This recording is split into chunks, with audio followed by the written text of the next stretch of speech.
J'ai lu les 144 engagements présidentiels de Marine Le Pen. Sur ce terrain, parce qu'on ne va pas parler du reste, mais sur ce terrain strictement du protectionnisme, il y a une grosse différence entre son protectionnisme et le mien.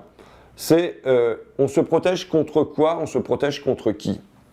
Je lis ce texte, alors j'ai fait des sondages. Moi, mon adversaire dans l'affaire Whirlpool, on l'a nommé, Jeff Fettig, qui est le PDG de Whirlpool, qui gagne 13 millions de dollars par an, c'est-à-dire qu'il gagne autant à lui tout seul que les 290 salariés de Whirlpool, que les 50 sous-traitants de Prima et que la centaine d'intérimaires. Donc voilà notre adversaire principal. Il se trouve qu'il peut jouer avec les règles de l'Union européenne pour ça, mais notre adversaire principal, c'est ce PDG et son actionnaire qui est un fonds qui s'appelle Vanguard Group. Bon, et on dénonce régulièrement les dividendes, les PDG, les grands patrons, et ainsi de suite. Dans le document de Marine Le Pen, que j'ai aussi en PDF, et donc j'ai pu faire un petit contrôle F, en plus de la lecture attentive de ce programme, il n'y a pas une seule fois le mot dividende. Il n'y a pas plus le mot actionnaire. Il n'y a pas le mot PDG.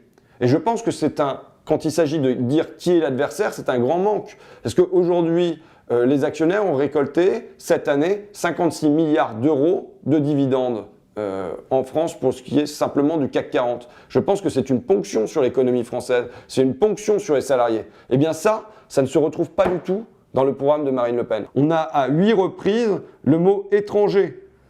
Et donc, moi, mon adversaire principal, ce sont les actionnaires, et qu'ils soient français, qu'ils soient chinois, qu'ils soient américains, qui pillent notre pays, et ce n'est pas aujourd'hui l'étranger qui viendrait se faire soigner.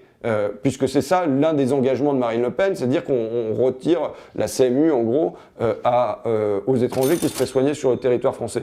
Mon adversaire, c'est pas le pauvre qui est à côté de chez nous, c'est le gros qui est peut-être un petit peu plus loin, dont on ne connaît pas toujours le visage, mais qui arrive à piller notre richesse et qui, là, fait le malheur de Whirlpool, comme auparavant, il a fait le malheur de Parisot, siège de France. Et Parisot, c'était la famille Parisot de Laurence Parisot, ses oncles et son père, qui est bien de chez nous. Mais c'est pas parce qu'ils sont bien de chez nous qu'on doit leur faire des cadeaux. Donc voilà, je pense que quand je dis qu'il faut instaurer du protectionnisme, ce protectionnisme, il s'agit de se protéger non pas de l'étranger, mais des multinationales qui vont en passer par la Pologne, qui vont en passer par la Roumanie, qui vont en passer par la Bulgarie ou la Chine pour faire baisser le coût de la main-d'œuvre sur les travailleurs français, entre autres, quoi. Et donc ça, j'ai lu le programme aussi de Jean-Luc Mélenchon. Bon, bah, c'est sûr que je m'y retrouve bien davantage, puisque le mot actionnaire, il y apparaît 10 fois, grand patron 2, dividende 6. Donc là, il y a un fossé avec un Jean-Luc Mélenchon qui est lui aussi partisan du protectionnisme, mais qui veut mettre le protectionnisme au service de se protéger contre ses actionnaires, ses grands patrons, et ainsi de suite. Et je pense que ça fait une énorme différence.